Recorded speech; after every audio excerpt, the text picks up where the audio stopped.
Latvijas maiznieks – lielākais maizes ražotājs Latvijā.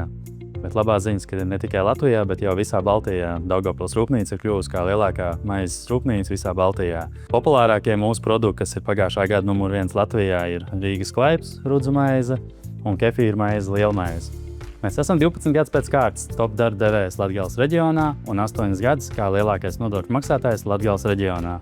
Vides prasības mēs ievērojam un ieviešam katru dienu ražošanā, un mums ir svarīgi uz nākotni, jo tā stiprina mūsu konkurētspēju un attīstību uzņēmumam. Kā arī kopīgi mūsu sadarbības partneriem mēs esam ieviesuši dažādas standartus, ko kopīgi attīstam un ievērojam.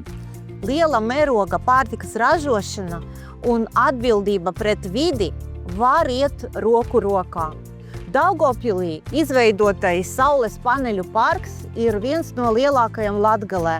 Un katru gadu saražo 770 megavatu zaļās enerģijas.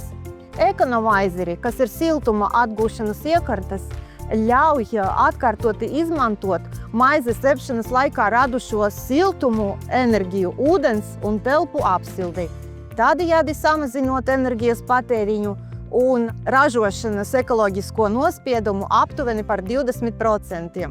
Un šie nav tikai skaitļi. Tā ir apzināta izvēle investēt nākotnē un rūpēties par gaisu, kuru mēs elpojam, un vidi, kurā dzīvojam. Vides prasību mērķtiecīga ievērošana mums palīdz būt konkurētspējīgākiem un būt numur 1 arī turpmāk attīstīt eksportu.